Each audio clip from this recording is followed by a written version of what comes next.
Your irrigation circle. Yeah, we did that. Which Mason is an irrigator. It's Yep. two irrigators and a drylander.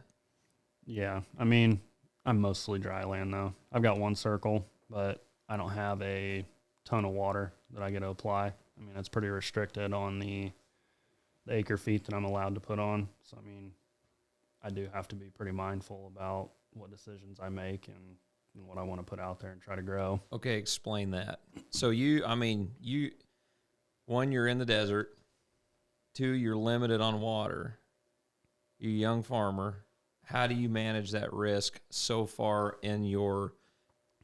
Because I'm pretty open that guys, you further east you go, it seems like agronomics is more... Guys are more rounded in agronomy. Further west you go, guys are more rounded in risk management.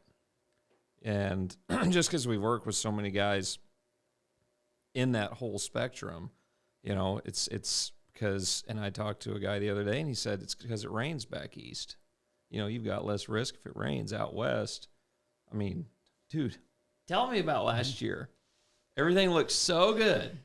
Yeah, last year in 2023, we came off the record historic drought for basically all of western Kansas. Was it the worst one? Yeah, there was, I think, 6 or 8 locations where they have like verified rainfall that it was the historic lowest amount for, I don't know, 100 years. So a 100-year drought. But so we come off of 22 dry, no profile moisture, no nothing.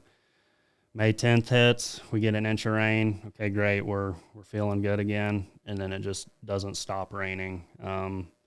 I think most guys had anywhere from 12 to 17 inches around me in 45 days. So all of a sudden we were looking at not growing a crop to not getting any sort of crop in the spring. Just because it's so wet. Yeah, I mean, we just couldn't get across the fields. I know it was June 20th and I was planting corn, and we dropped all fertilizer just so we could get across the field and get it in. Otherwise, it looked like there was another forecasted rain coming that night. Adaptability. Just getting it in, period. Yeah, roll with the punches. When were you able to plant? Well, there was a few guys that got in last week of May. There was a small window. I personally like to wait till June just because you get better drought tolerance and you're pollinating and grain. Crops? Corn and sorghum, but primarily dryland corn. We wait till first week of June to start, hopefully be done by June 15th. Like you guys out here like to plant before the heat. We like to plant to beat the heat or come and get after the heat for pollination and grain fill. But in regards to 2023, super wet, rain shut off and was dry. Then crop tipped back to third. Guys that planted super early, primarily probably thinking insurance check, they caught all the rains right when they needed it. Monster corn. Everybody that was planting how we normally do, that's a great year, fell right on its face. And then what happened? Or the hail. Mid-August hail, corn is all tasseled, looking great. I mean, couldn't ask any better. And boom, we get a hailstorm that comes in, wipes out 90% of the farm. Can we throw pictures on this? We might throw a picture on of hailed out corn. Yeah. Because I think people would be like, what?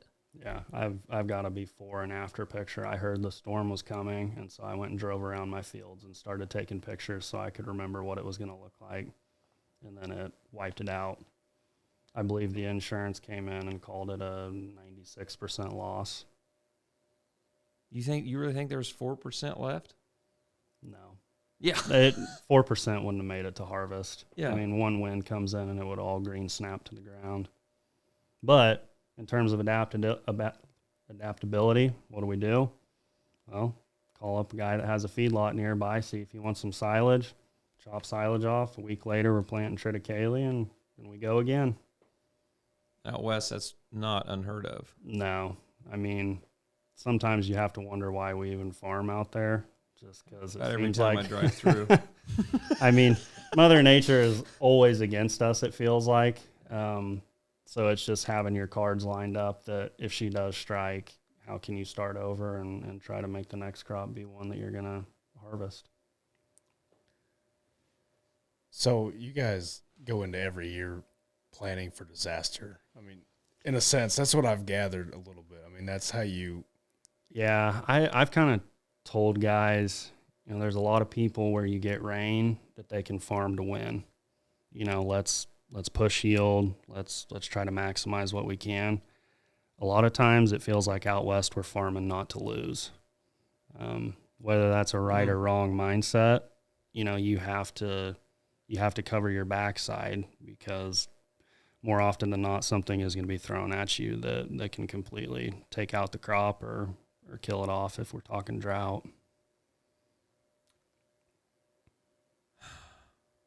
Cover your backside. I think everybody needs to probably take a lesson from that, in a sense, even if you are from the east where you get rain and whatnot. Ben's talked about it numerous times. How many years do you actually have that slammer year? Mm-hmm. Yeah, out of 10? Yeah, take a 10-year average. Yep, exactly. And what do you get? One good year? I'd say. Okay, now take the other 9. Well, if you would have just found a middle ground there in between and average that out, you probably would have made more money, or spent less. At the very least, spent less. Well, and what's the one? What makes that slammer year a slammer year? Is it anything that we do? No. Mother Nature. I mean, she takes her first cut. Yeah, whether you irrigate, you have all the water in the world, whether you get 60 inches of rain, like, in my opinion, water dictates everything.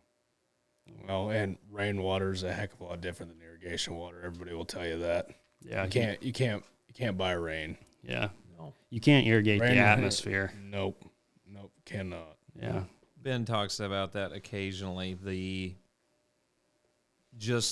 crop difference in an actual rain versus a pivot lap, and I haven't seen it because I don't live there.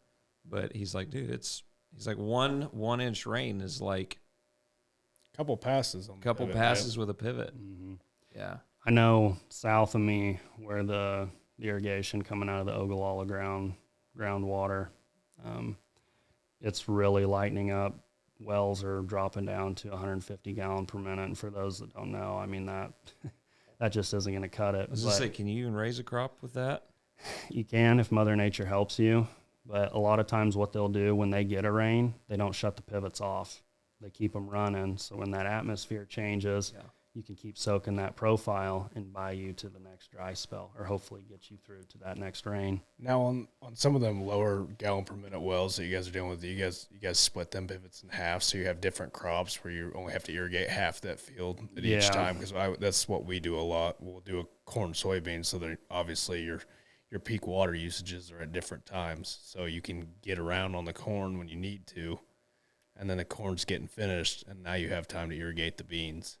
Yeah, a lot of like university studies that come out are showing different water use periods, as well as using water deficit crops. It's like when you plant milo, you can make it run on fumes. Sorghum just naturally will stop growing and wait for a rain.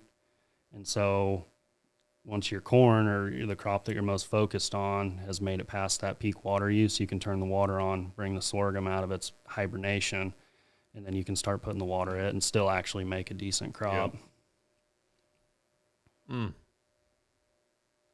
Bean gets a chubby every time we talk about Milo. Milo is fantastic until it goes down. Falls over? Yeah. Okay. Milo is a great crop for drought, but, I mean, you also have to manage it, because as great as it can be, it can also be the worst nightmare. What happens when you get too much water on Milo? I personally haven't done any irrigating on Milo. A lot of times what happens is you'll get a ton of tillers, and when those tillers off the plant head out and get heavy, when you get a windstorm or an early freeze, those tillers will drop on the ground. So just imagine a ear drop on corn, and then you go out there. And in our area, we need all the residue we can get, and so in order to pick it up, you're cutting it off at ground level. Or they make new heads now that you can convert a corn head to a cutting disc. Does anyone raise sunflowers by you? There's a few. Is that dropping off? Yeah, which it might be picking up. There's potential new markets that'll be coming down the line for some oil crush. Oils. So it'd be interesting to see that. But sunflowers, they have a really deep and aggressive taproot, which is great in the drought. But following sunflowers, it can be hard to raise a crop because they really extract everything Moisture. in the profile. Yeah. We've got one guy up by us that raises sunflowers. I always heard those are really hard on equipment.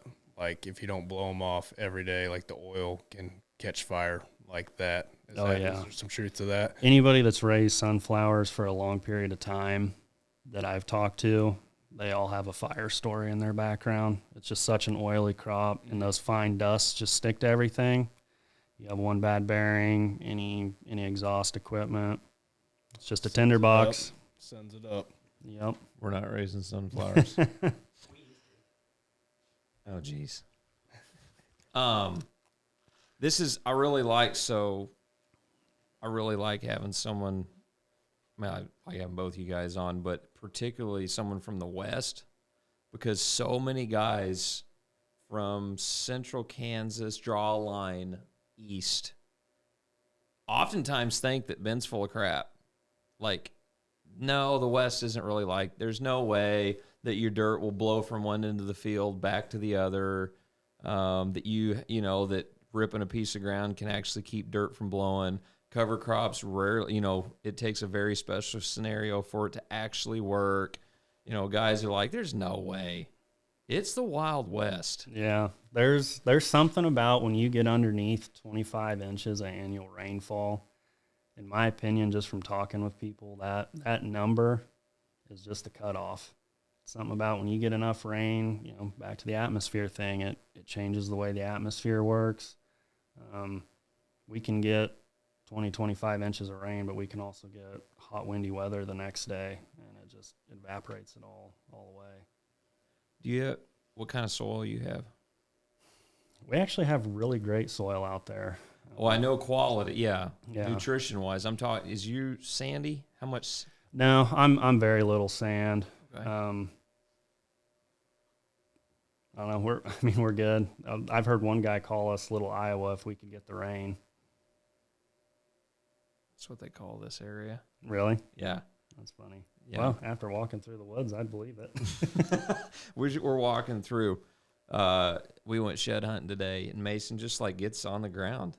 He just pulls some grass back, and he just picks up a handful of dirt, and he's like, "Dude, we need to get a 2-row planter in here, farm around all these trees." Yeah, man, it was as black as black gets. I'd love to see what the organic matter is on that. Oh, that'd be fun to pull. Yeah, because I'm assuming that's all virgin prairie. Oh yeah, in the forest. Absolutely. You're at the apex of your successional system. Notate that. Apex of your successional system. Yeah, it's a dabble in wildlife habitat there. Okay. Get into that. What'd you go to school for? Wildlife management from K-State. Okay. I guess I grew up out in the fields, western Kansas. We've kind of got a little bit of everything: whitetail, mule deer, pronghorn, pheasant, quail, an occasional elk once in a while. I've just loved seeing them, and I want to see more of them. So I went to K-State, got into the new program that was kind of coming out at that time. I think it was in year 10. And so we had a ton of classes just on really digging into wildlife at a biological level, in terms of dealing with habitat with them. There's a lot of great information in the food plot world, and those are definitely a tool that enhances a wildlife property. But in my opinion, if you could go in and manage native timber, native prairie, any plantings that you do, instead of having the most beautiful food plot on that property that pulls deer in and feeds them, what if every square foot we had could feed and house a deer or a pheasant or a quail or whatever? Mm. Do you think that monocultures are harmful, or not harmful, but less impactful for wildlife? Yeah. If I have to be honest with myself, in western Kansas in the early 90s, dryland corn really started becoming a thing. If you talk with anybody, the heyday of wildlife was in the 80s and then into the mid 90s, and then in the 2000s when corn started taking off, wildlife populations started falling Corn off. went up, Milo went down. Yeah. Same here with prairie chickens. Yep. Yeah, it used to be wherever we walked today, the first farm, there would be thousands of prairie chickens that would come off those steep hills down in the valleys, and guys would pass shoot them. We got Mr. 10 gauge back here, Bean's favorite tool, so YouTube doesn't throw us off. It's 10 gauge. But so all three of us are wildlife enthusiasts. I do want to kind of bring that up. I mean, I'm glad you talked about the wildlife side. So many, and some farmers are going to get ruffled by this. That's okay. I mean, guys harp on damage that wildlife do to crops. The coons ate this, the deer ate that, the turkeys ate that. I mean, good grief, we came into their world, and so there's programs to leave standing crops for wildlife, right? Yeah. Yeah. Yeah, there's lots of great programs out there, whether you're somebody that wants more wildlife on your property, or you're somebody that's dealing with a lot of wildlife on your property and you don't like. It's just a matter of, talking to local offices and, KDWP, going to your local FSA, USDA offices, just talk to them and see how they can help you out. How can a farmer work in conjunction with having a profitable farm, but being working with wildlife? Yeah, I asked Mason that because Mason, I mean, I don't know, you that's like your baby. Yeah, that's your baby. I love seeing wildlife around. I guess I've always kind of had the mentality: if you can't beat them, join them. Everybody's got those acres on their place that don't raise a great crop, or you're always fighting. It's always too wet. It's always too dry. What if instead of spending a lot of money farming, we go and roll them in a program that benefits wildlife? Maybe that's a place they can go hang out and eat. You're not spending money. Destroy your good crops. Exactly. You're not losing money. They've got a place to be. Work together with them. Right. Guys, we just wanted to stop for just a second and let you know that we're looking to expand our team, building our group of distributors across the United States. If you are passionate about soil, helping people, farming, learning, yeah, absolutely. You can reach out. info at singularags.com. Agros. Singular Agros. Agros, correct. Info at singularagros.com. Yeah. Anyway, so will there be a link in the description? You can do that. Yeah. Techie. Catch you guys He's later. a knowledge guy. Yeah. Catch you later. It's the systems were designed to work together. In my opinion, like you said, we're probably biased because all three of us enjoy it. We want more deer on our farms. We want more turkeys. Some people want more turkeys. I myself want more turkeys. But I hate turkey. Yeah, I was gonna say that's why I said some people. But no, it's probably a little bit biased speaking that way. But I don't know how often do you go through a field and think, wow, this is just so damaged. So damaged from you probably have more deer on your farms than anybody. Do you really notice the damage that much? No. I don't. What depends. It depends. Yes, last year in some areas I did. But you think about it. I mean, what else do they have to eat? Yep. What else do they have to eat? I think, isn't it Mississippi State or somebody that's a big deer research school? Yes. Yeah. Yep. Bronson Strickland. Bronson Strickland. Okay. They did a study a few years back, I remember reading. They wanted to see how far out in a field deer actually go. I think the farthest that they measured that a deer will go out and eat is like 200 feet. I think they keep it within 100 feet of a field edge. So we can go, I mean, if you wanted to, surprise me at all. Yeah, you could go out and measure those acres to see how much damage they're actually doing, just to give you something. Where did we find those antlers today? Field edge. Most of How them. far from the edge? Most of them. Not far at all. We were walking along the tree line and say, "Oh, look, a And shed." 100 yards Yep. around the whole thing. Edge animals. Mm-hmm. That's really interesting. I hadn't thought about that. But when you see them out in the middle of the field, usually just laying down or something. Yeah. Boy, we have really diverged away from farming into wildlife. We did. We got Yeah. away a little bit. Yeah. Well, I guess if you wanted to look at it this way, for the regen crowd, there's 5 tenets of soil health, and one of them is animal integration. Livestock are doing it for free.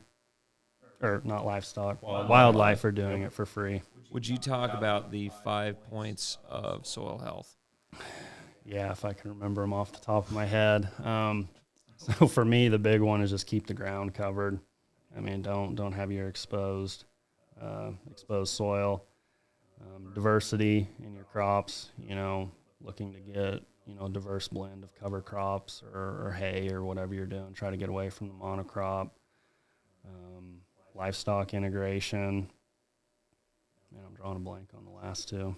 That's okay. Anybody? Bean, would you Google the 5 principles of soil health? Thank you. Man.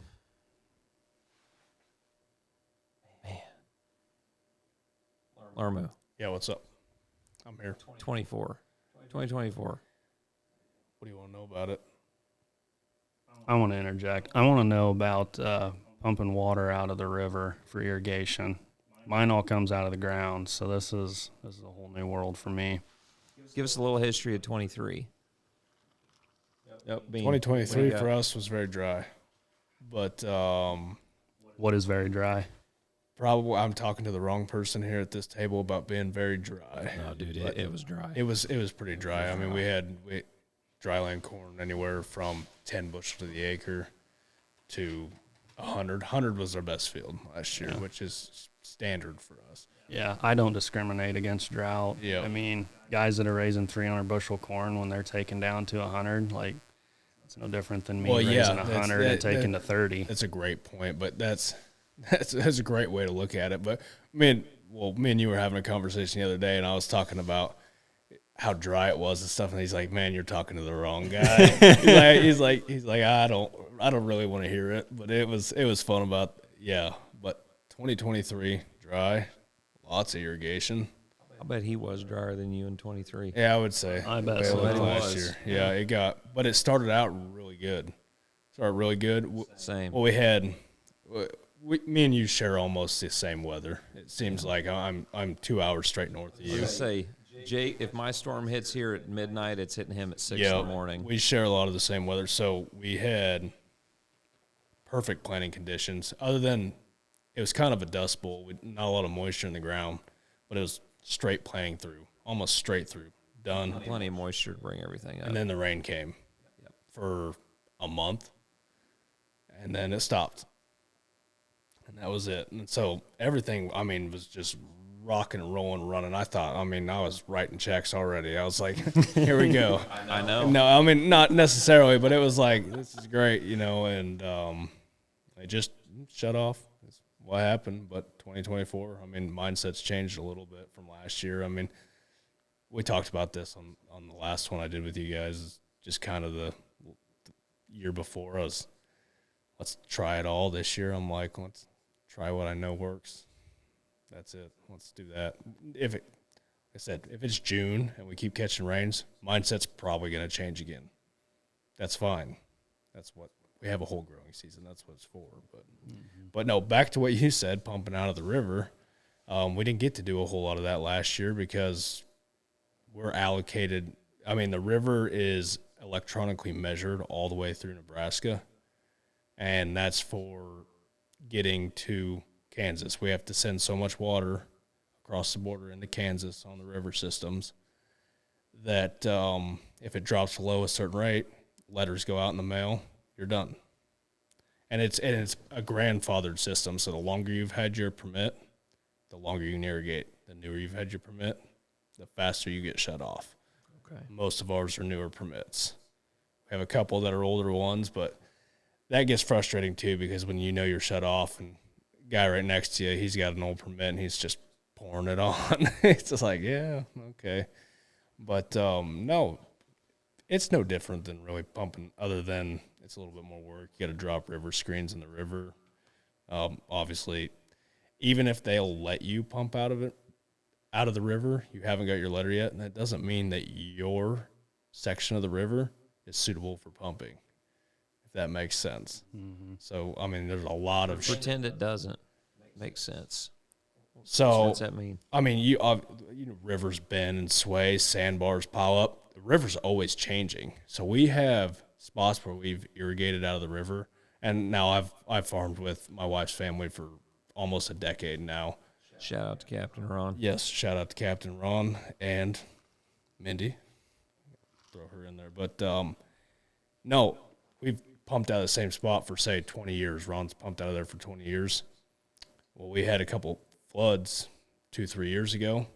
Those spots are giant sandbars now. We would need a pipe to reach all the way out across the river. We had to move the whole pumping station down the river a quarter of a mile. You can't move the you can't do any work to the river. You can try, but it you just know, fills with a back in. sandbar, yeah, it'll. So it's ever changing. We have a couple river irrigated farms we haven't irrigated for 2 years. The sandbar got so bad from the last couple of floods, we can't do nothing about it. So now that's a dry land farm. Brand new pivot sitting on it, and we can't irrigate. Oh, that sucks. Now, obviously, we're constantly working, trying to fix that problem and bring a backhoe in, dig yourself back channel hole, but it takes one high water event to fill that back in. Now, when you get a big rain coming, do you have to go pull those things out of the river? Yes. Yeah, most of them are hooked on like a chain and cable system with like a boom that hangs out over the river, so you can run down there real quick, crank it up, just get it up above where the water level is going to be. Okay. And So it's not like, so I mean, a big storm's coming. You're on pins and needles. Like, do we pull them up or not? Or do you just go ahead and pull them, just be careful? yeah, some of them you do. The easier ones you do. If you're down there anyways, especially if you're done making a pass. But rule of thumb is don't what's that saying? Don't count your eggs before they hatch or your chickens before they hatch. That's what it is. Yep. You don't shut that pivot off until that rain gauge is full. Mm-hmm. So it's kind of, you get a big running rain like that. We usually have time before the river's going to come up real bad. You'll know if, say, town up their way, 20, 30 miles, you get the report. Oh, they had 7 inches. All right, yeah, better go get them out. Like you better figure out a way to get down there. So. Yeah. Okay, here's a serious question. Is it possible to suck up a fish, then go through the pivot and plug a nozzle? Yeah, you could, depending on what your screening system is. We actually, a company out of Kansas, no free shout-outs or whatever, but River Screen, that's what they're called. It's a river screen. It's a big rotating thing in the river. It's got spray nozzles on it, so it's constantly rotating, and then it's just spraying it off to keep it. So the actual suction of it's inside a cage. Keep anything from like that happening. So it's not a big leaf ball. Mm-hmm. Yep. And it works well? It can until you get a bearing go out and it seizes up. Oh. Yeah. Then it doesn't work well. Then what you get to do is you get to scoot down the riverbank on the suck pipe and go all the way down there, and then you're standing in running water working on it. Yeah. Irrigation is easy. Yeah. What's your I want to hear both your wildest irrigation stories. Well, I used to like strangest, craziest one that sticks in your mind. Like, man. Well, I have cleaned filters out that have fish in them. And that's the funny part is that before I started farming, I actually was a pivot technician. And so the weird part is this was out of a ground well pivot, but yet there was fish in the sand trap. So make sense to me. That just scares me knowing that Fish there's something. came out of a punch Yeah, it well. was like little 1.5 inch, 2 inch fish. But there's a thing on the end of the pivot called a sand trap. So if it gets, if a well starts sucking sand, most of them do in our area, you clean them out every year so they don't freeze up and crack the pipe. Yeah, there was fish in there, out of a ground well. Wow. Yeah, That's news to me. yeah. Mason, what's your wildest irrigation story? Man, my wildest irrigation story isn't anything necessarily water related, but I had some cows that I was strip grazing with polywire. And so for those that don't know what polywire is, it's just a little hand reel. It looks like string that has little wires mixed in it. So I could give the cows just little slices of a pie, basically, and keep moving them. Well, I was moving the pivot one day to build new fence, got the new fence built, went home, came back the next day, and the cows were greeting me at the gate next to the highway that they're not supposed to be in. I forgot to shut the pivot off, and so it just ran laps all night and tore down all my fence. And I wrapped it up all in the gearboxes and on the drive lines. So that one was fun. And it strung it out all through the field, so I got to chase polywire and wrap that up so it wasn't going to get in my implements the next time I went across the field. That sucks. Yeah, I can't top that one. Yeah, I was not very happy with myself when that was said and done.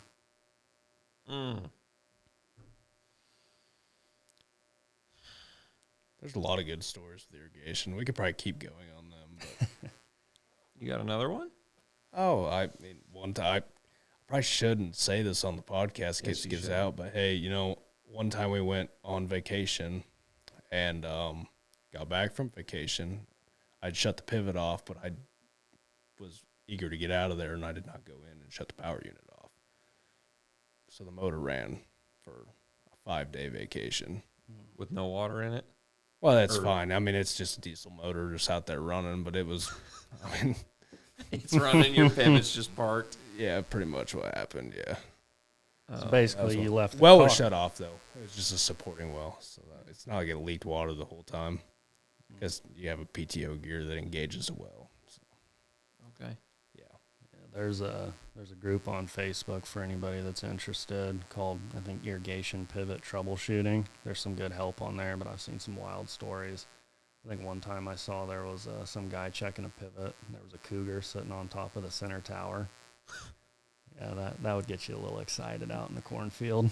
My good friend Ethan, he sent me a Snapchat one time. He went into the center point of his pivot, and there was a peacock standing there. Peacock? A peacock. Yeah, the guy down the road raised peacocks, but this one must have helped itself over to the pivot center point. It must have been cooling off or something. And he's like, "What are you doing here?" Yeah. Wow, that's different.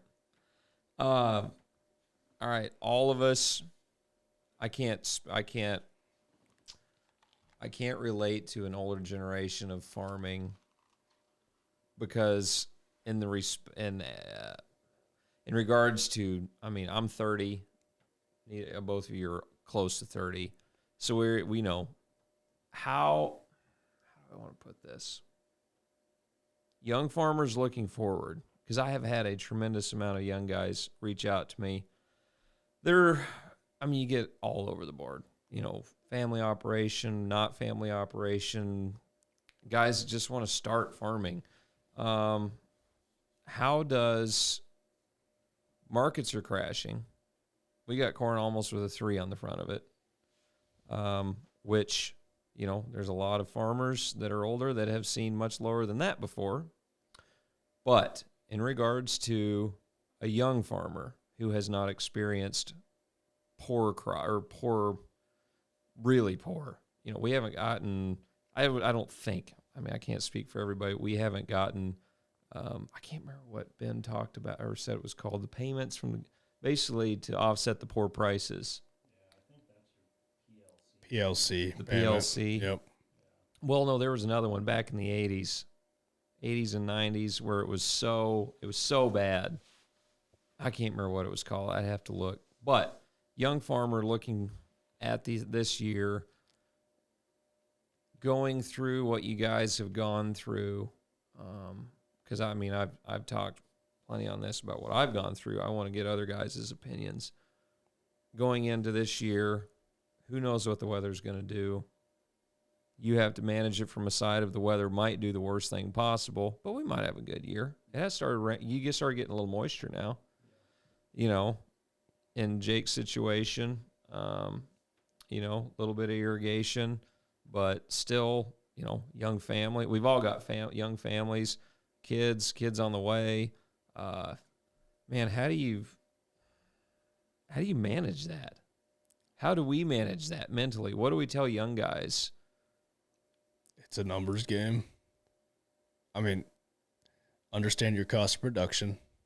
For me, this is important to me. Have a good insurance agent and understand what your guarantee is. Have a guarantee. Have your cost of production below that. It's a quick way to not fail.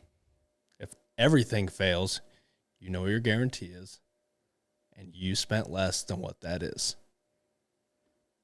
This year was a prime example in 2023. It was almost a total failure for us outside of under irrigation. Not a bad deal if you played your cards right. Now, if you're spending $500 an acre, you're guaranteed $350. That's not good. It's not good. But, you know, and I have a long ways to go in learning that myself as well. But if you really want to simplify You're pretty it, numbersy. I try to be. Yeah. But if you want to simplify it, they give you a guarantee. That's your guaranteed income for the year. I'm a big insurance advocate. Some people aren't. I just think it's a great way to protect yourself.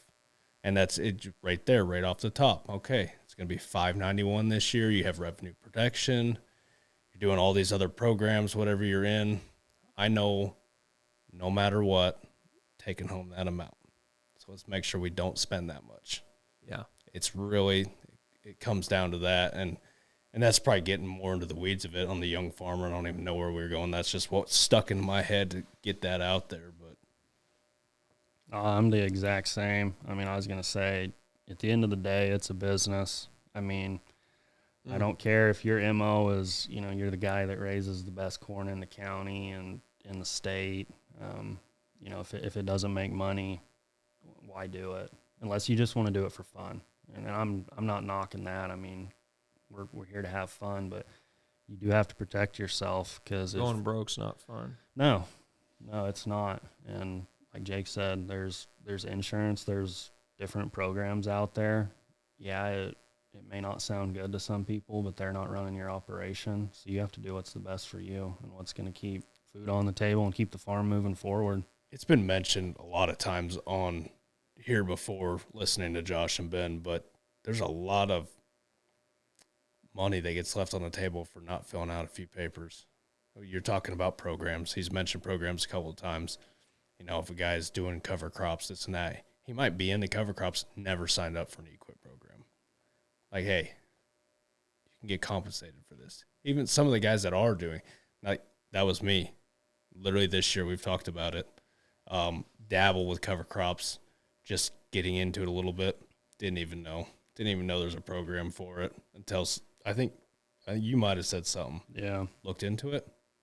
Hey, now that's a business decision. Yeah. Me being a beginning farmer in the eyes of the U.S. government, it's actually very lucrative for me to put cover crops out there. Mm-hmm. You know, it's paying for itself. Yeah. Plus, it gives you the chance to try something new Exactly. without going The broke confidence doing it. at trying something without taking a financial hit or feeling like you're going to. I've always kind of looked at it as, you know, we do a lot of things on the farm. You know, there's work that you go out, you know, harvest, you know, you pull so many bushels per acre per hour. You can sell that on the spot for so many dollars. Like, you go and you sit down at the USDA office or something and you really dig into some of these programs to do good for your operation and help you stay afloat if you're in a pinch. Like, you're probably going to be there for a couple hours. But that could be like multi-hundreds of thousands of dollar work per hour. Where else are you going to do that type of money generation on the farm? Yeah. I can't come up with it. Right. So, Yeah. I mean, I don't think any of us like a handout. You know, I haven't met many farmers that really enjoy getting a handout from the government. And I had a talk with, an older farmer, didn't make all of his money in farming, but anyway, he's one of my closest friends. And I told him there was a government program that came out, and I asked him, I said, man, my conscience is not clean about taking this. It was COVID relief payment. What was that called? PPP loan. PPP. Yeah, the PPP loans. Yep. I feel like them are going to come back and get us, and then sometime in the future. Somebody's going to be like, "Hey, remember?" Hey, Google your name; it'll be one of the first things that pops up that you took a PPP loan. Oh, that's great. I'm just saying, Google anybody's name; that'll be one of the first things that pops up if they took one or not. Yeah, I think they list them by county, so you can quickly look through your neighbors too if you really wanted to. If it's that public of a record, I feel like that's going to come back. So we're going to pay it back in our lifetime. Yeah, we pay taxes. Yeah, we're going to pay the full amount back. Lump sum, probably. But I told him, I said, hey, I'm really conflicted about this. I'm not sure. I mean, it was a lot of money. There's a lot of money that was available. It was a lot of money. And I'm not sure what to do about it. And this is in regards to other payments. And he said, okay, here's the deal. Do you decide when it rains? No. How much level of risk do you take on your crop? Well, I mean, I take all the risk. He's like, okay. He's like, if it hails, who gets hurt? Well, I do. Okay. You have a drought, who gets hurt? I do. Okay. He's like, do you decide what you're going to sell your commodity for? No, I don't. He said, who decides that? He said, global markets and the U.S. government. He said, what are they doing with your commodity? They're using it to barter and make profits with. Okay. And so you carry all the risk, and you, what did I say? Carry all the risk. Yeah, you carry all the risk. Carry all the risk. Oh, and you don't determine your price that you sell it for. He said, do you determine your price of input costs? Not really, other than the fact of trying to figure out when the best time to buy fertilizer is. Okay. He's like, so how much do you actually control in the profit side of your farm every year? Well, man, not a whole lot. And he's like, I wouldn't lose sleep over it. Now, whether someone agrees with that or not, someone might think that's, how dare you take that payment? But, I mean, as a young farmer, it's a very real deal. Very, very real thing. It's something we're probably all about to face. What programs, what payments. I mean, if crops just keep going down, I've heard guys, there's a lot of talk right now. Guys like, dude, if corn has a 3 in the front of it, even guys, I mean, I know a couple of guys, corn hit 450. They said, I have to have 450 to break even. We're lower than that now. And I don't know. I don't want this to be a doom and gloom. I want this to be something that's hopeful to young guys. But know your bottom line. Mason, in regards to risk management, what would you add on to that from being in a super risky environment? Yeah. I would say, add adaptability into that. Adaptability, okay. I would say, just being flexible. You don't want to back yourself into a corner with your plan. The weather changes, different planting dates, prices change, commodity changes. Sometimes there's a premium for some different grain that you can grow. Look into that. I say that kind of tongue in cheek because I backed myself into corn pretty heavy this year. But I know if something does happen, I will adapt and I will figure something out that's going to work. So really, I think you need to be flexible, and as problems come up, adapt your plan and just keep moving forward. We can't predict the future, so just make the best decision with what you've got in front of you. Let's see.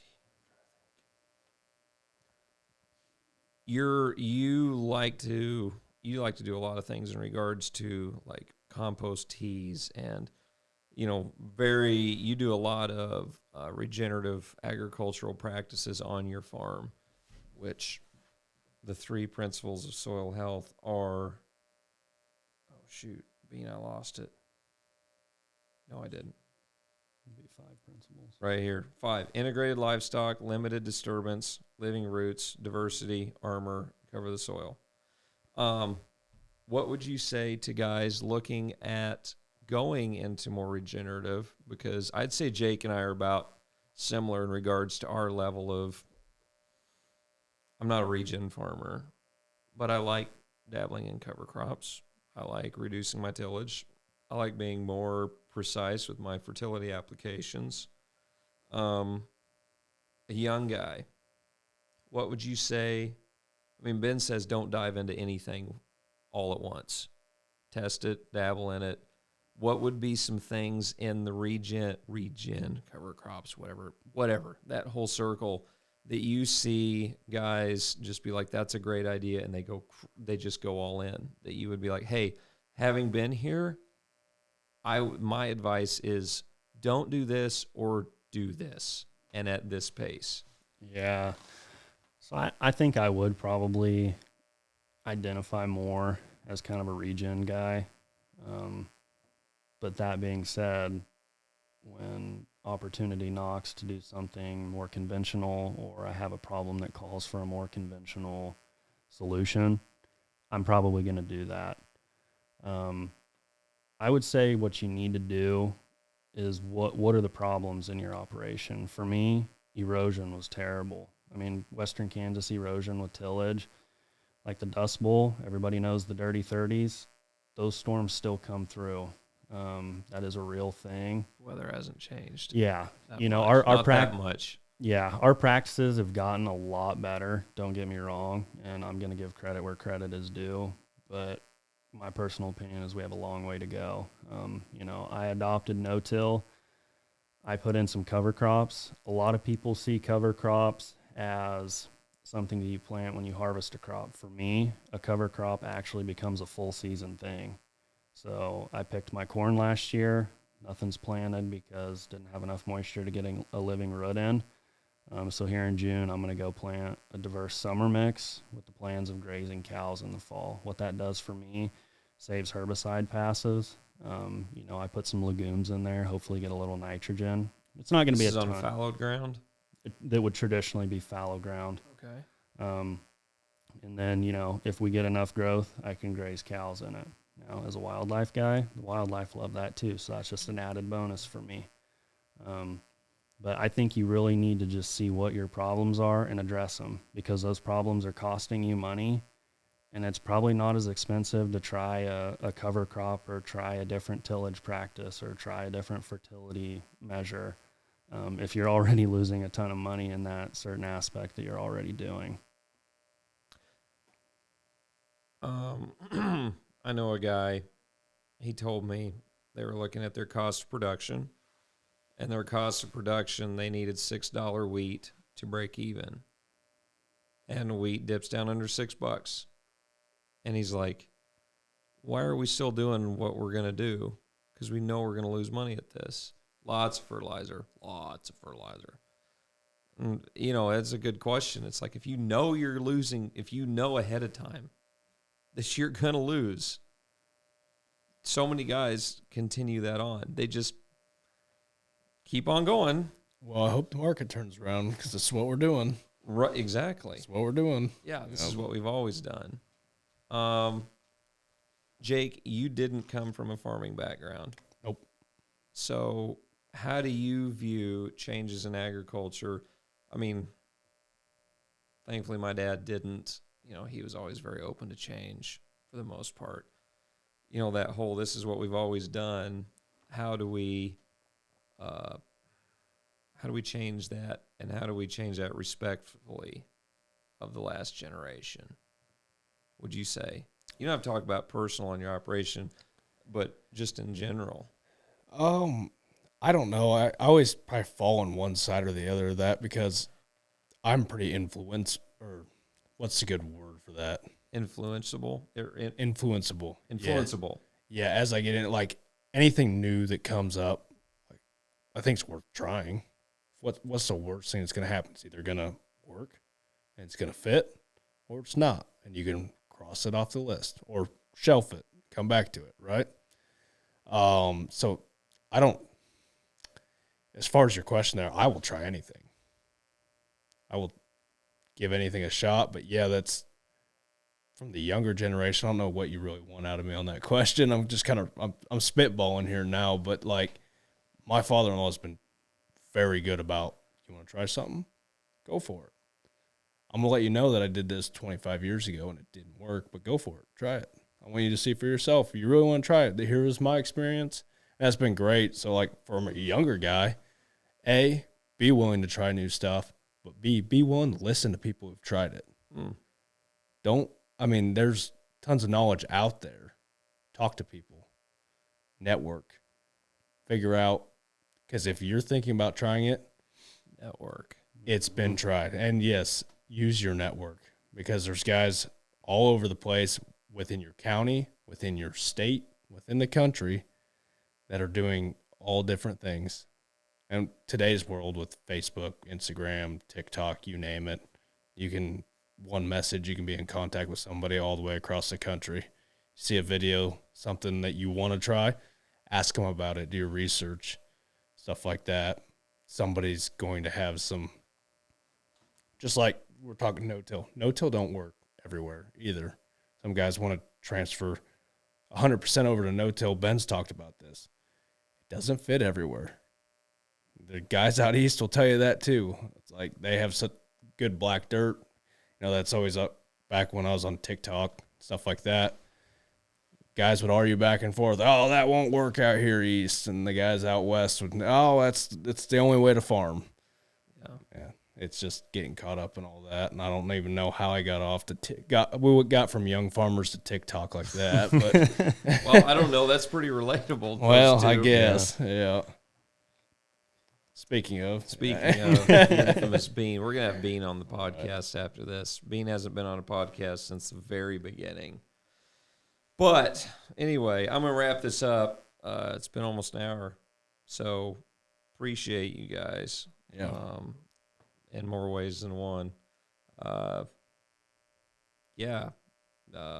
Cheers 2024. It's going to be a good year. It is. Keeping a positive attitude. And I would say something that's very beneficial for me personally has been surrounding myself and having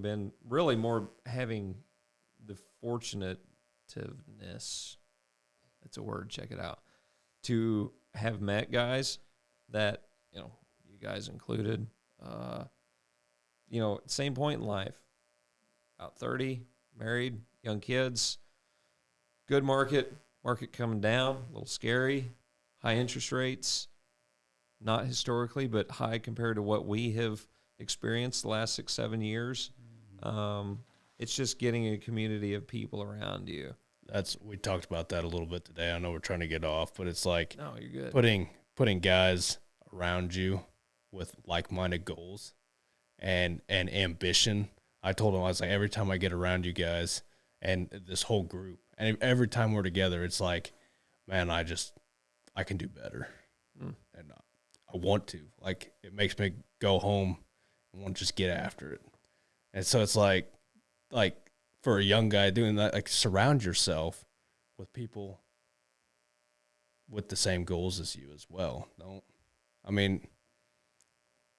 That's just, we had that conversation on the way over here. Yeah, tonight. I totally agree. I think there's a lot of that talk, for everybody. It's the older generation, we've always done it this way. And it seems like a lot of people like to sit around and gripe about low markets, not getting enough rain, can't make any money farming, Find people that can help you make the change that you want to see and have them be, cheering for you in the background, because it's scary to make a change that nobody else is doing. Even though your gut, it's going to work, you may have to tweak it a little bit, but it's going to work. Get somebody there that's going to cheer you on. If your circle's not supporting you, you can get a different circle. Mm-hmm. Yeah. Or as one of my good friends, an older guy, told me, he said, you need to cull the crowd. I'd rather have two guys that are supportive and we all go down, we all fight through something together than 10 guys that are just your neighbor and I'm going to, kind of turn a blind eye. Yeah.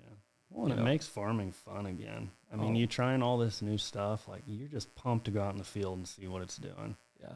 Like that gives me life. I mean, it's been said here before, a lot of farmers' hobbies are farming, you know, so after you're done working, you want to go do your hobby and look at your fields and see what's happening. Go check out something that's giving you life. It's a passion and a lifestyle. It is, and it's something that I had to learn. I mean, I had to learn. I've always had a work ethic. I've always worked, but it was a different. And that when I graduated college and I joined up and I joined the farm and stuff like that, you know, I kind of came into that hot shot mindset. It's like, well, I'm a college graduate. I know enough. No, you don't. There's nothing that can mimic real life farm experience. Nothing can mimic that. No university, not a college, none of that. Congratulations. Yep. You just got put on the hated list. Right. That's just me. That's what I can say. It does not matter. I've learned more in the last 7, 8 years. I mean, I'm sorry, it just is. That's so true. Textbook can't tell you how to handle certain situations that you're gonna face on a day-to-day basis. Now, don't get me wrong. There's a lot of good things you can learn, but experience trumps all, and that's where the older generation, we need them. Very valuable. I was going to say, sometimes I feel like it gets pitted younger guys versus old. No, we're all a team. Yeah. We can learn a lot. Yeah. They are willing to teach you if you're willing to listen. Exactly. So, cool. Yeah. Appreciate you guys. Appreciate it. Thanks, Josh. Oh, where are we going to close? We're going to catch you later. Yeah. Catch you on the next one. Yeah. And as Ryan Gibbs says,